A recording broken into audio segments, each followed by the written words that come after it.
Hello, scholars. Welcome to Thursday's reading mini lesson. Today, I'm going to read you my favorite picture book ever. It's so good, and I've actually had it since I was a little girl. But first, I'm going to set the book down so we can read a little more of our chapter book read aloud. Okay? So the one and only Ivan. It's been a few days since I've read, and I really want to read more of this book to you. Okay, we're about to learn more about Stella. Remember, Stella is the elephant who's friends with Ivan. Stella says she is sure I will see another real live gorilla someday, and I believe her because she is even older than I am and has eyes like black stars and knows more than I will ever know. Stella is a mountain. Next to her, I am a rock, and Bob is a grain of sand.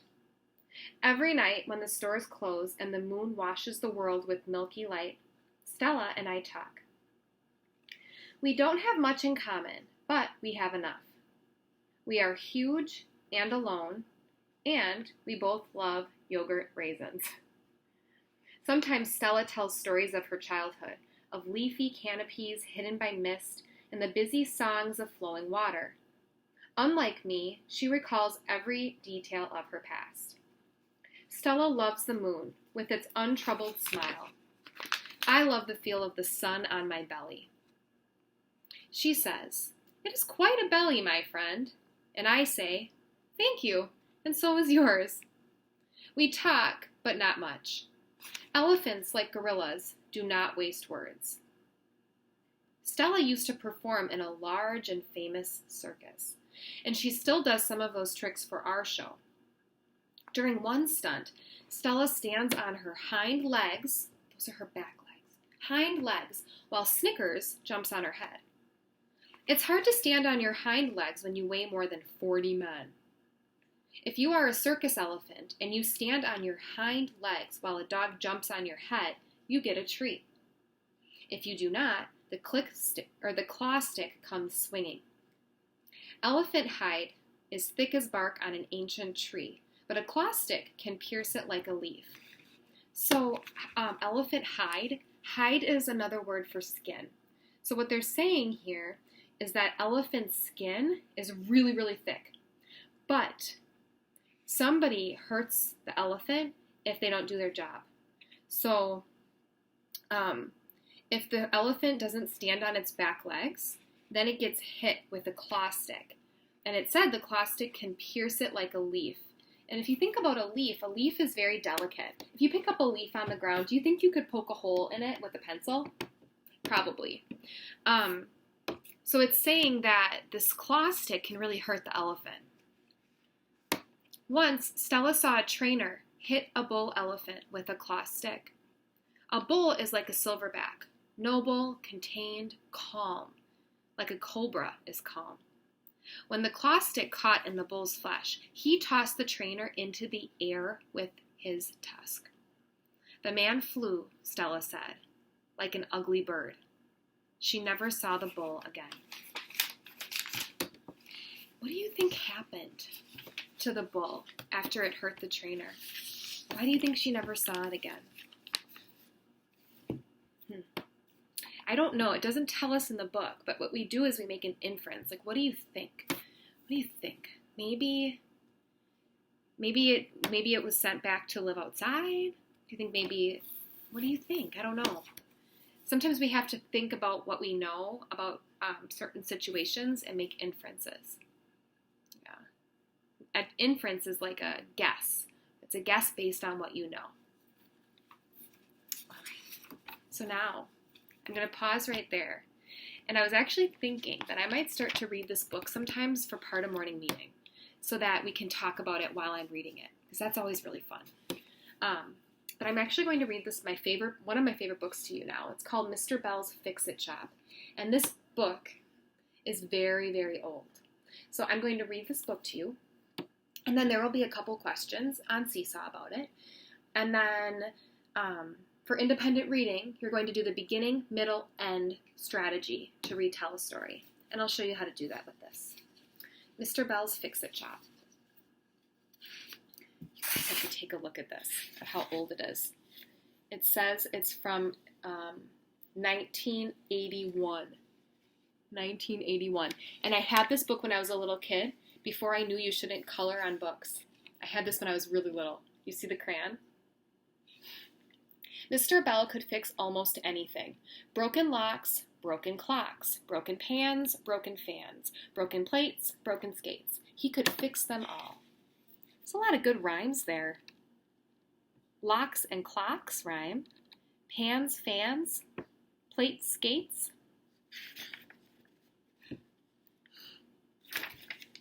People smiled when they walked past his little shop and saw the sign in the window. It said, Mr. Bell's Fix-It Shop. I fix everything but broken hearts. Mr. Bell did all his fixing in the back of his shop. At his workbench, he kept tools and screws and nails and nuts and bolts. He had pots of paint and jars of glue. In every musty, dusty corner, there were bins and boxes filled with odds and ends. Do you see that word musty? What word rhymes with musty? Musty and dusty. His friends told him that his shop was too messy. Throw some things away, they said. But Mr. Bell said no. There is a use for everything. You never know when you will need a doorknob or a pickle jar. Jill, who lived nearby, loved to look around in Mr. Bell's shop. She came nearly every day after school. I want to have a fix-it shop of my own when I grow up, she said. So Mr. Bell made her his special helper. One afternoon, as Jill was helping Mr. Bell polish the front window, she asked, What's a broken heart? Well, said Mr. Bell, when you feel so sad that you think you'll never be happy again, that's when you know your heart is broken. Gee, said Jill, I hope I never have a broken heart. One day, Mr. Bell was extra busy. Ben the barber had a radio that wouldn't play. My customers miss the music, he said. Don't worry, said Mr. Bell. I'll fix your radio as good as new. Otto, the laundryman, had an iron that wouldn't get hot. What good are clean clothes if I can't iron them? He asked. Don't worry, said Mr. Bell. I'll fix that iron as good as new. Sarah Stevens had a camera that wouldn't click. I'm going to Australia, she said. It won't be any fun if I can't take pictures of the kangaroos. Don't worry, said Mr. Bell. Your camera will be good as new in no time. Mr. Bell spent all afternoon at his workbench. I could certainly use Jill's help today, he thought. I wonder where she is. It was nearly supper time when Mr. Bell finished his work. He was hungry. It'll be good to get home to my cabbage soup and roast beef, he said to himself. Suddenly, Jill burst into the shop. She looked very unhappy. Why, Jill, said Mr. Bell. What's wrong? I went to Grandma's house today, Jill said. Her new puppy chewed up Rosie. She held up her doll. Just look at her. Jill started to cry. Mr. Bell forgot about his supper. Don't cry, Jill, he said. I'll fix Rosie as good as new. Really? Asked Jill. She was still crying. I promise, said Mr. Bell. You run along now, and don't worry about a thing. I'll see you tomorrow. Mr. Bell took Rosie to his workbench. He found an old baseball bat. It's a good thing I didn't throw this away, he said. He carved a new arm and a new leg for Rosie. He smoothed away all the splinters and painted and polished the wood. It's a good thing I didn't throw this away, he said, as he picked up an old lampshade. With scissors and glue, he turned fringes and tassels into beautiful new hair for Rosie. A blue ribbon that matched Rosie's eyes became a big bright bow for her new hair. Mr. Bell even made Rosie a brand new dress and shiny new shoes from scraps of gingham and satin. Gingham and satin are expensive fabrics. They're fancy fabrics, so he used little scraps, little pieces of the fabric to make the new shoes. Finally, he looked through his pots of paint until he found the color that was just right for a smile. With a little brush, he painted a cheery new smile on Rosie's face. It was past his bedtime when Mr. Bell left the shop. As he rode home, he remembered his cabbage soup and roast beef. My supper will be very late tonight, he thought, but it will taste extra good. Next morning, Jill was waiting for Mr. Bell when he came to open his shop. Did you fix Rosie? She asked. See for yourself, said Mr. Bell, smiling. Come inside. Oh, Mr. Bell, Jill exclaimed when she saw her doll. "She looks beautiful." "Good as new," said Mr. Bell. Jill gave him a big hug. That afternoon, as Jill was helping polish the window, she said, "You know, Mr. Bell, there's something else I think you should fix." "What's that?" asked Mr. Bell. "This sign," Jill replied. "It says you can't fix broken hearts, but when you fixed Rosie, you fixed my broken heart too." People still smile when they walk past Mr. Bell's Fix-It shop and see the sign in front. But the sign is just a little different now. The crack in the heart has a bandage painted over it, and the words above it say, "Mr. Bell's Fix-It shop. I fix everything, even broken hearts." All right, so we have been doing, retells. So we've been retelling stories and saying what happens in the beginning, what happens in the middle, and what happens at the end. So B, that stands for beginning, the M stands for middle, and the E stands for end. Now when we're doing a retell, it's a great idea to look at the book again. So I'm going to look at the beginning to help me remember, what was it that happened in the beginning? In the beginning, we hear about Mr. Bell, and we hear that Mr. Bell has a lot of stuff in his Fix-It shop, and he has a helper named Jill. So I was just looking at the pictures. Okay, so in the beginning, Mr. Bell has a Fix-It shop with lots of stuff.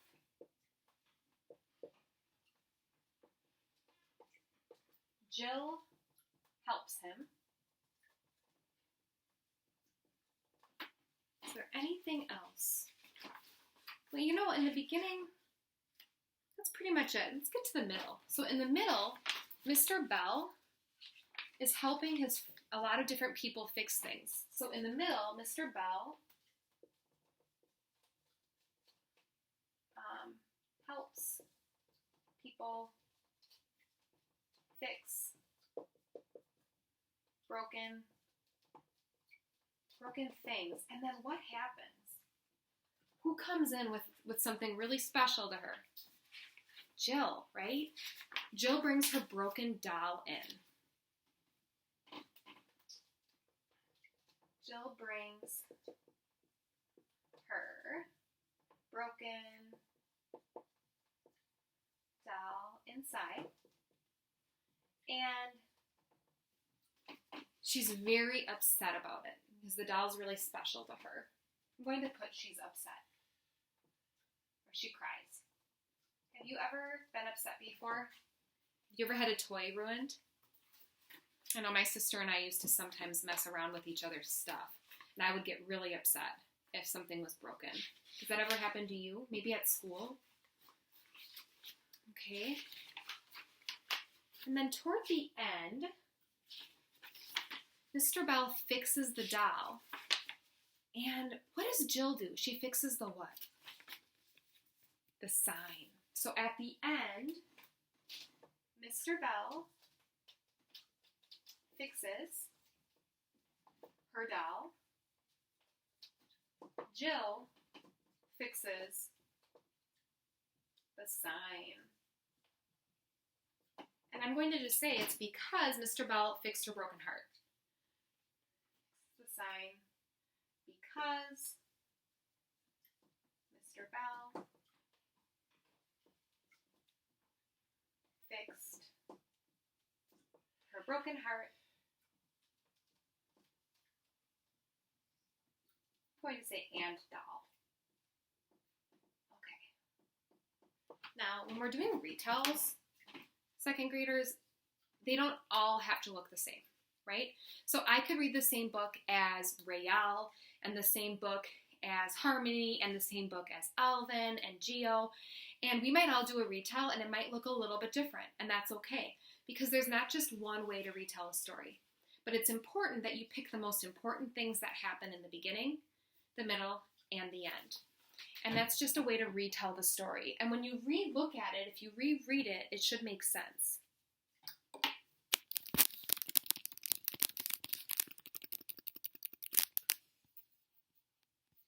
So I'm just going to read it. Mr. Bell, or in the beginning, Mr. Bell has a fix-it shop with lots of stuff. Jill helps him. That makes sense. In the middle, Mr. Bell helps people fix broken things. Jill brings her broken doll inside. She cries.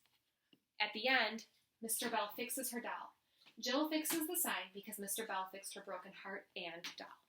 That makes sense, right? That's what the story's all about. So, you're going to answer a couple questions about the book, and then you are going to do a retell for a book that you read on Raz Kids, okay? So read a book on Raz Kids. I would listen to the book first, read the book, and then you're going to do your retell. All right, happy reading.